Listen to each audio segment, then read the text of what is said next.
Sveiki,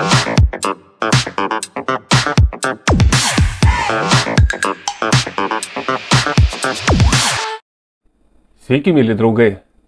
Būtina aptarti emocijas susijusias su tuo, kad Donaldas Trumpas vėl grįžo į prezidentūrą Jungtinėse Amerikos valstybėse. Priminsiu, kad nuo 2016 iki 2020 metų jis buvo prezidentas, po to 20 metų pabaigoje, kaip skelbiama, pralaimėjo rinkimus, nors jisai su to nesutiko, sakė, kad rinkimai buvo klastojami, vyko teisiniai procesai, tačiau jie kaip ir įstrigę yra, kažkokio galutinio varianto nėra. Na ir dabar jisai vėl praeitų metų pabaigoje tapo prezidentu, tapo išrinktų prezidentu ir dabar jis visai neseniai prisiekė, na ir skambiai padarė tam tikrus dekretus, vienus atšaukė Baideno sprendimus, kitus sprendimus jisai naujus padarė. Ir yra, aišku, įvairiausių reakcijų. Vieni labai džiūgaujasi ir sako, kad pasaulis nuo šiol pasikeis ir bus kitoks, o kiti nerimauja, kad pasaulis irgi keisis, bet keisis ne į tą pusę. Šiuo atveju sutinku su abiejom pusėm, nes iš tikrųjų pasaulis jis jau seniai keičiasi, nuo 2019 metų ypač sparčiai keičiasi ir tikrai mes žengėme visiškai kitą epochą. Ar jinai bus geresnė ar blogesnė, tai čia dar didelis atviras klausimas, bet man kaip nesančiam gerbėjui nei kažkokio Baideno pusės, nei Trumpo pusės, galima objektyviai pasižiūrėti visą tą vykstantį procesą ir tiesiog viską sudėlioti į lentynėles, nes kai kurie veiksmai rodo tam tikras tendencijas. Pradėkime nuo to, kad Jungtinėse Amerikos valstybėse rinkimų sistema yra padaryta taip, kad atsitiktiniai žmonės į politiką nepatenka, bent jau tą aukštąją. Gal ten vienas kitas kongreso narys gali būti atsitiktinis, senatorius vienas kitas atsitiktinis, ten miestelio koks vadovas, bet JAV prezidentais arba šiaip aukščiausiais pareigūnais atsitiktiniai žmonės nebūna, nes pati visa rinkimų sistema yra tiek sudėtinga, tiek reikalaujanti piniginių išteklių, jog tik labai stambaus kapitalo remiamo žmogus ten gali pilnavertiškai dalyvauti rinkiminėje kampanijoje. Aš nekalbu apie tos, kurie būna užsiregistruoja ir bando dalyvauti rinkimuose, tai per kiekvienus rinkimus į prezidentus JAV būna tokių apie 10 kažkur. Tai. Ir didžiosios dalies jūs visiškai net nežinote ir net jų pavardės jums nieko nesakytų. Bet vis laik mes matom, būna vienas iš demokratų, kitas iš respublikonų pusės. Ir taip vyksta jau daugiau negu 200 metų. Visame pasaulyje vyko tokie karai, perversmai, revoliucijos, keitėsi valdžios, JAV to nevyksta. Tai ką rodo? Tai rodo, kad JAV yra stipriai susicementavęs toks elitas, politinis ir ekonominis bei finansinis. Taip, jie ten turi skirtingas tas grupuotės klanus, bet jie tarpusai daugmaž tenais kovoja dėl įtakos, bet kovoja irgi pagal tam tikras žaidimo taisyklės, niekas neprieina iki rimtų susidūrimų, perversmų, pilietinių karų. Paskutinis rimtesnis toks susidūrimas vyko per JAV pilietinis karas 19 amžiaus viduryje kažkur 1860-1865 metais, kada kovoja šiaurinė ir pietų valstybių sąjungos. Laimėjo šiauriečiai, na ir šiauriečiai tą pietinį palikimą sėkmingai trina. Atėjo Trumpas į valdžią, tiksliau sugrįžo į valdžią, na ir jisai skambiai atšaukinėjo kai kurios dekretus. Tačiau ne visus, nes, pavyzdžiui, Baidenas, baigdamas savo kadenciją, padarė kai kurios tokius įdomius specifinius dekretus, tokius kaip viename atleido, padarė savo amnestiją savo sūnui, Trumpas šito kažkodėl neatšaukė, ir taip pat padarė irgi išankstinę amnestiją Faučiui, kuris dalyvavo visai toj covidiniai veikloje Jungtinėse Amerikos valstybėse, ir išėjusiam į atsargą generolui Milėjui. Šitas beje, kuris išskleidė tą garsią frazę, kad rusai Kyjivą paims per 3 dienas. Čia beje būtent tas Milėjus išėjęs į atsargą JAV generolas tą ir pasakė, ne rusai tą teigia, kaip mėgsta dabar daug kas čia tą valkioti, kad čia rusai teigia, kad per 3 dienas užims Kyjivą. Rusai niekada to viešai neteigia. Tai teigia JAV atsargos generolas Milėjus ir yra visai straipsniai, visi nurodymai, jau galima ir dabar rasti tą ir pasiskaityti. Pat taip konstruojami mitai. Ir Baidenas jau padarė išankstinės amnestijas. Jie dar net nenuteisti, bet jau jie yra iš anksto amnestuoti, kaip nevatai nekalti. Ir Trumpas kol kas, aišku, neatšaukė šitų išankstinių amnestijų. Nes Faučis, kaip žinome, tikrai yra prieštaringai vertinama asmenybė. Tačiau Faučis prie ko dirbo? Ir nepamirškime, prie ko prisidėjo tas Covidas. Covidas prisidėjo tada, kada valdžioje buvo Donaldas Trumpas. Trumpas esminę valdžią turėjo iki 2021 metų sausio mėnesio. O COVID-as, galima sakyti, prasidėjo 20 metų pradžioje. Faučias tuo metu pilnai funkcionavo prie Trumpo administracijos. Pirmieji karantinai, pirmosios vakcinacijos Jungtinėse Amerikos valstybėse vyko prie Trumpo. Ta žmonės linksta dažnai pamiršti. Tad tikėtina, kad įvairiausios amnestijos ir draudimai tokius tyrimus daryti didžiai tai farmacijai, kurias priėmė prie Bideno, tikėtina išliks ir prie Trumpo, nes tai yra stambus JAV kapitalas, o Trumpas atstovauja stambų JAV kapitalą. Anksčiau jis labiau buvo siejamas su to iškastinio kūro kapitalu, su broliais Kochais, su visai kitom įmonėmis, kurios siema naftos, dujų siurbimu, anglimu ir taip toliau užgavimais. Jis be abejo ir toliau atstovausiu interesus ir toliau didins kasybos apimtis. Ir čia nėra tos geras dalykas, čia tie, kurie vadinamieji, kaip sakoma, vatnikai, kurie palaiko tipo Rusiją ir džiaugiasi, kad Trumpas leis pilnai iškasinėti naftą ir dujas. Taigi tai pakenks Rusijai, tai numuš Rusijos parduodamus dujų kainas ir Rusijai nuo to bus tik blogiau. Tai kažkoks būna pa žmonės toksai dvipolis sutrikimas, jie patys neapsisprendžia, ką jie palaiko, ar jie palaiko amerikiečius ar rusus. Bet nesvarbu. Bet esminis dalykas tame, kad už Trumpo stovi ne tik iškastinio kuro stambus kapitalas, oligarchija, bet ir kaip matome dabar perbėga ir tas skaitmeninis kapitalas, tai yra Facebookai, socialiniai tikrai, Elonas Muskas su buvusiu Twitteriu dabar X, perbėgo ir Zuckerbergas su Facebooku. Jau inauguracijai buvo irgi vienas iš turtingiausių pasaulio žmonių Bezosas, kuris turi irgi internetinės prekybos stiprias bendrovės ir labai turtingas žmogus. Tai aplink Trumpą mes matom didžiulę tokią finansinę ir gamybinę ir skaitmeninę oligarchiją. Tai yra stambus kapitalas. Be abejo, buvo to ir prie Bideno, faktas, be abejo, visą laiką tai būna aplink kiekvieną prezidentą stambus kapitalas, bet Trumpas sukaupė neįtikėtinai didelę galią, nes tas pats vien Muskas, jis yra turtingiausias jau planetos žmogus, jo turtas vertinamas daugiau negu 400 milijardų JAV dolerių ir tas turtas auga, nes jie išleidė savo tos bitkoinus, jie kontroliuoja bitkoinus ir jie keliasi savo turtą dabar, kadangi yra ta euforija visi tas tokio Trumpo. Reiškia, aplink Trumpą susirinkė labai įtakingi žmonės, plus jisai turės daugumą kongrese planuojama ir senate. Tai bus suteikta, praktiškai absoliuti valdžia Trumpo rankose. Ir dabar ir mes matom, kapitalas susikoncentruoja ir politinė valdžia susikoncentruoja. Ir anksčiau tai buvo, bet tokio masto dar niekada nebuvo. Ir labai svarbu pažiūrėti, kokie sprendimai bus priimami. Daug žmonių akcentuojasi tokius, kaip ir logiškus, kaip ir tokius normalius sprendimus, bet kurie iš tikrųjų didelės esmės žmonių gyvenimuose nedaro. Taip jis pasakė, kad yra 2 lytis Amerikoje, ten tarkim visos kitos lytis, nebeakcentuojamos. Jis sustabdė ten įvairiom homoseksualistiniam organizacijom kažkokias lėšas. Tačiau ne vien JAV finansuoja, ta finansuoja ypač Europai, ta finansuoja kitos vakarų Europos valstybės, finansinis kapitalas.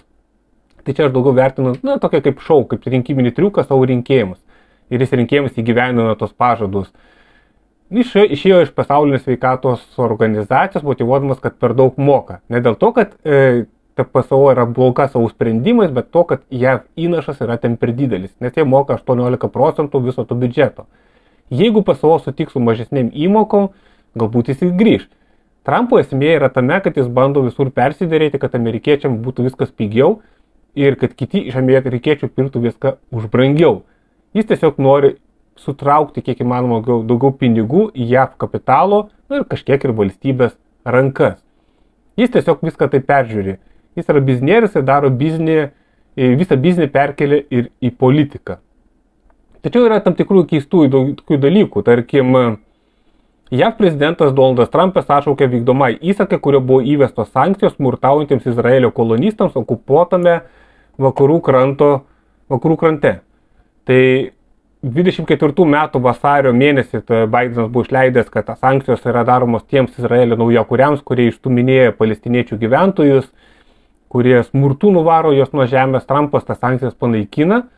Tai rodo vėl eilinėje tendencija, kaip ir už jos stovintis stambus irgi sionistinis sluoksnis, kuris turi jam irgi didelį įtaką, kad jisai tam konflikte akivaizdžiai stos Izraelio pusėje ir Izraelis bus jausis dar drąsesnis. Ir Izraeliai iš karto pasirodė pirmosios kalbos, kad reikėtų iš viso nežaisti, okupuoti tą Gazą. Išvaryti iš ten gyventojus, skelti kolonistus ir palestiniečių, tokio kaip iš viso visuomenės ten neliktų. Tikėtina, kad prie Trumpo sionistai bus dar drąsesni, dar labiau vykdys genocidą Gazoje, vakarų krante, į Libiją, į Siriją galbūt įlys ir galės įgyvendinti savo planus. Trampas leis jiems daug įžuliau vykdyti tą tokią nacionalistinę politiką. Taip ir prie Bideno tas vyko, taip ir Bidenas stovėjo, bet už jų nugaros. Bet Bidenas ten būdavo vietomis toksai neryžtingas, jam darydavo spaudimo vis dėlto ir kitos bendruomenės, arabų bendruomenės kažkokie. Ir jis tai, matot, bandė sankcijas įvesti tam tikriems naujakuriams, o Trumpas, viską greitai vienu momentu nubrėžė. Dar gernai, Bidenas irgi tokį įdomų sprendimą buvo panaikinęs sprendimą Kubą išbraukti iš juodojo terorizmo remiančių sąrašų. Trumpas vėlgi irgi tik atėjo tą panaikino ir vėl Kuba yra laikoma kaip ekstremizmo ir terorizmo rėmėja. Kubos valstybė, kuri iš kurių taip sunkiai gyvena, sankcijų spausti, jie pasirodo yra pagal Trumpo politiką, jie remiantis ekstremizmo ir terorizmą. Vienintelį žinau, ką Kuba remia, tai Kuba siunčia savo gydytojus į Afrikos ir Latino Amerikos šalis, ten, kur tikrai yra kažkokie protrukiai. Tarkim, ebolos buvo protrukis, vakarų valstybės, ką pasiuntė karius, kad aptvertų tą teritoriją ir niekas iš tos užkrėstos teritorijos neišeitų, o Kubo, ką pasiuntė gydytojus, kurie vietinius gyventojus gydė. Skirtumas var tame. Reiškia, Trumpas didins spaudimo Kubai, kad Kuba galutinai palūžtų ir ten ateitų jiems palankus režimas. Na ir jie vėl galėtų kaip ir iki Kubos, iki Fidelio Castro laikų, ten vėl turėti savo kazino, ten turėti savo plantaciją su kranedriu. Jie tiesiog siekia stovauti vėl savo kapitalo interesus. Trumpo vyriausybė gana agresyvokai elgėsi Panamos atžvilgiu, teigia, kad Kinai valdo jų kanalą, nors iš tikrųjų jų valdžia tą neigia ir iš tikrųjų tai nėra tiesa, nes nuo 1999 metų JAV perdavė Panamos kanalą Panamos vyriausybei. Nes anksčiau, ten apie 80 metų, JAV valdė būtent tą kanalą, bet vėliau pasikeitė vyriausybės, buvo pasikeitė susitarimai ir kanalas grįžo tai valstybei, kurioje jis ir yra, Panamai. Ir Panama iš to uždirba, aišku, pakankamai normalius pinigus. Trumpas siekia, aišku, perimti tą kanalą ir kad kanalą naudoti JAV savo reikmėms. Lygiai taip pat kaip ir su Grenlandija, kuri tikėtina, yra pakankamai realus scenarius, gali tikrai išsprūsti iš Danijos rankų ir arba tiesiog, arba netiesiogiai būti valdoma Jungtinių Amerikos valstybių. Kaip matome, mes irgi eina dalinimosi keliu. Dalinasi teritorijas, įtakos zonas ir vėl bus viskas pasaulis įsisloksniuos. Be abejo, Trumpas vėl šneka apie tarifų karą, tai tarifų karas bus nustatytas tiek Europai, tiek ir Kinijai. Tam, kad iš tikrųjų būtų galima išlupti daugiau pinigų iš jų, tam, kad uždaryti rinkas. Tai ką tai iš kokio tarifų politikos pasiekmė, tai reiškia brangstančios prekės vartotojams. Lygiai taip pat visi daug kas deda viltis, kad čia Trumpas užbaigs karą Ukrainoje. Jis gali užbaigti vieninteliu atveju, jeigu Rusija sutiks su jo nustatytomis sąlygomis. Na, jis išstatytų kažkokias vienokias ar kitokias sąlygas, Rusija galbūt gautų kažkokį nediduką kasniuką, bet iš esmės Trumpas tai pateiktų kaip savo pergalę ir jisai norėtų pasiekti savo tam tikrų tikslų. Jo esminis yra tikslas, kaip jis anksčiau yra pasakęs, jis priešais laiko tiek Europą, tiek Rusiją, tiek Kiniją, visi yra priešai ir toliau yra JAV ir jos satelitai. Ir tie, kurie yra nepalaiko tos politikos, tie, aišku, bus žlugdomi per sankcijas, per spaudimus įvairiausius tam, kad jų neatsilaikytų vyriausybės. Jo tikslas be abejo yra išardyti BRICS alijansą ir tai jau pasakė viešai, kad jeigu BRICS alijanso nariai perės prie atsiskaitimo nacionalinėmis valiutomis arba sukurs savo alternatyvą valiutą ir nebenaudos dolerių, tai bus toms šalims irgi taikomos sankcijos. Tai yra viešas pareiškimas. Lygiai tas pat viešas pareiškimas buvo, kad Iranui, kuris irgi yra BRICS draugas, artimiausias žmogus, tikriausiai irgi BRICS artimiausiu metu prisijungs, jeigu vystys savo branduolinę programą, jis irgi bus leidžiama smūgiuoti į jų branduolinius objektus. Labai aiškiai yra nubrėžiamos ribos. Rusams jis gali padaryti tam tikras, duoti galimybę kažkiek pasilaikyti kažkokias ukrainietiškas žemės, tik tuo atveju, jeigu jos pavyks jiems sukiršinti su kinais. Tai aišku būtų visiškai neprotingas žingsnis, dėl to Putinas su Xi darė visai neseniai vėl eilinį susitikimą ir matyti jie apie tos dalykus kalbėjosi. Karas Ukrainoje yra naudingas Jungtinėms Amerikos valstybėms. nes visos šalės Europos buvo priverstos, spaudžiamos ir tai pavyko padaryti ir jas pavyko atitraukti nuo pigių išteklių iš Rusijos. Kas pakeitė dujas ir naftą, kuri tekėdavo iš Rusijos į Europą, pakeitė tiek Norvegijos, tiek ir Jungtinių Amerikos valstybių dujos ir naftos. Kaip žinome, Trumpas sako, didins iškastinio kuro išgavimą, reiškia dar daugiau viso to gėrio keliaus į Europą arba kitas šalis ir bus siekiama išstumti Rusiją kaip dujų ir naftos tiekėją. Kaip žinoma, Rusija pagrindai gyvena vis dar iš eksporto, iš savo gamtinių išteklių.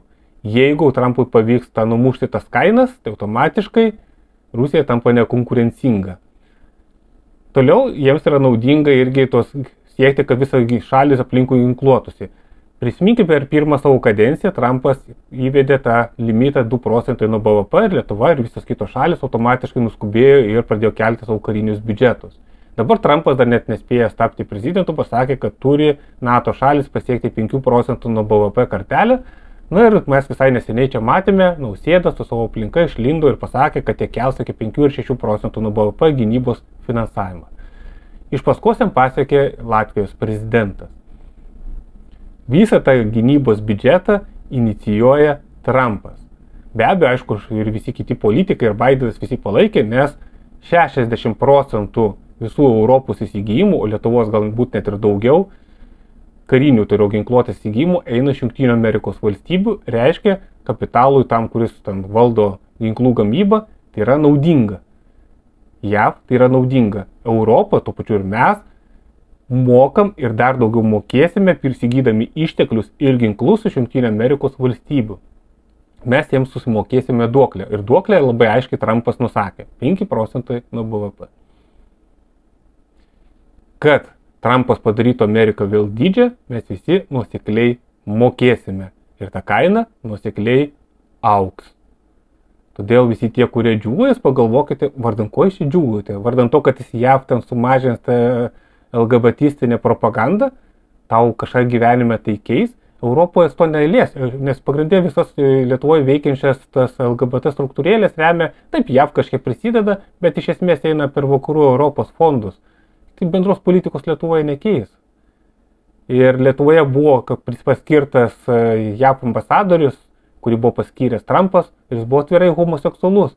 Ir jis Lietuvoje dalyvavo visose homoseksualistų paraduose.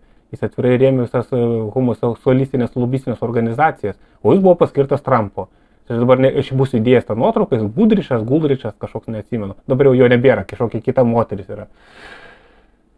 Neturėkime žmonės iliuzijų. Pasaulis įžengė tam tikrą dalinimosi etapą, imperialistinių karų etapą ir visi tie, kurie yra vadovai, jie visi atstovauja savo šalies arba tarptautinį kapitalą ir dirba jo naudai. Ir net jeigu tam tikrus sprendimus jie padarys tokius, kurie atrodys visai logiški ir normalūs, šalia eis tokie sprendimai, kurie tuštins mūsų kišenės. Čia geriausiu dar atveju. Blogiausiu atveju būsim įvelti vienokį ar kitokį konfliktą. Amerikai yra naudinga, kad Rusija būtų įklimpusi ir kariautų Ukrainoje. Trumpo tikslas tikrai nėra sustabdyti karą. Trumpo tikslas iš to išlošti naudos. Parduoti daugiau ginkluotės, versti visą Europą įsigyti išteklius, kad tai nusisilpintų daugiau Rusiją, kad Rusija susipjautų su kokia nors Kinija, jos suskaldys, kad jas būtų galima valdyti, manipuliuoti ir tada viso pasaulio, likusio pasaulio sąskaita JAV toliau galės dominuoti. Toks yra tikslas. Ir Trumpas tą darys su daug didesnė energija ir turėdamas daug didesnį politinį ir ekonominį palaikymą. Todėl Trumpas yra netgi savotiškai grėsmingesnis negu buvo tai Bidenas. Bidenas demonstravo silpną JAV valdžią. Jeigu mes norime pasaulio be nuolatinio tokio bandyto stovinčio, mums reikia, kad JAV būtų silpna. Ne Make America Great Again, ne kad Amerika padarytų vėl didžią, bet kad Amerika taptų silpna ir susiskaldžiusi. Tada taip iškyla tas daugiapolinis pasaulis, kuriame vėlgi atsiranda tam tikros, aišku, atsiranda ir galimybės, ir grėsmės. Bet jau priklauso tada nuo mūsų, ar mes sugebam laviruoti ir išplaukti iš situacijos. Bet jeigu dominuoja stambus didelis banditas, kuris visus vers susimokėti, tada laviravimo galimybės stipriai susiaurėja. Pasaulis labai keičiasi, nes yra stipri demografinė kaita visame pasaulyje.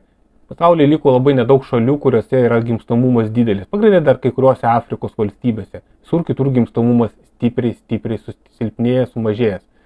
Vienintelė JAV stovi pakankamai gerai su to demografija, vien dėl to, kad pas jos daug atvyksta imigrantų. Ir nors Trumpas sako, kad stabdys imigrantų įvežimą, vėlgi tai yra tam tikras žaidimas. Jis pasilaikys tam tikras galimybės išmesti neįtinkančius imigrantus, bet visus kitus jis mielai susiurbs, nes JAV, jeigu plėsis pramonė, reikės vis daugiau tos darbingos darbo jėgos, o to pačiu ta darbinga darbo jėga yra galimi būsimi kariai, kurie irgi bus ateityje reikalingi, jeigu imperialistinių karų periodas vis labiau ir labiau plėsis. Todėl visą laiką nuosaikiau reikėtų džiūgauti. Trumpas neatėjo padaryti Lietuvą vėl didžią, Trumpas neatėjo padaryti Europą vėl didžią, jis atėjo tam, kad padarytų JAV tam tikrą kapitalą vėl stiprų, na ir pačią valstybę stiprią, kad negalėtų stipriau atstovauti JAV kapitalą. Mums nuo to geriau visiškai nebus.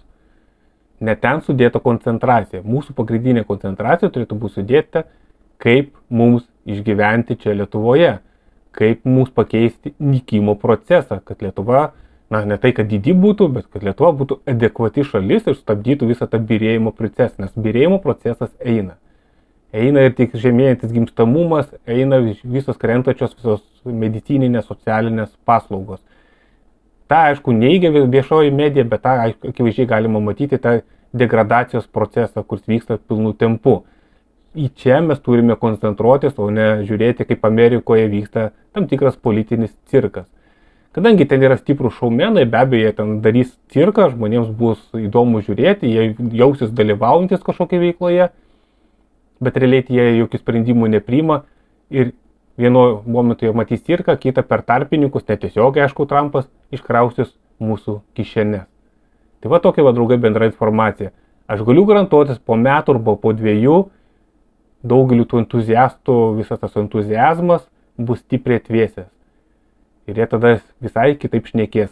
Aš galiu priminti, kad daug kas žmonių čia 20-21 metais palaikė Gitaną Nausėdą, dėdavosi Facebooką rimelius, kad palaiko prezidentą ir visi tikės, kad prezidentas bus žmogiškas ir kad kovos prieš konservatorių valdžią. Kaip matome, lūkesčiai nepasiteisino.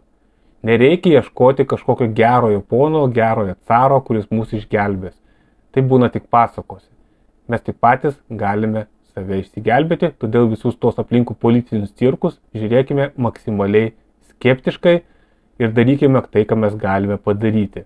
Jeigu kažkas nežino, ką daryti, galėsiu kada padaryti atskirą laidą, ką kiekvienas žmogus gali padaryti, kad mes susitvarkytume tiek savo asmeninius gyvenimus, tiek ir visuomeninį gyvenimą. Ačiū, draugai, kad klausotės, spaudžiam patinka ir susitiksime kitose vaizdo įrašuose. Iki, bičiuliai.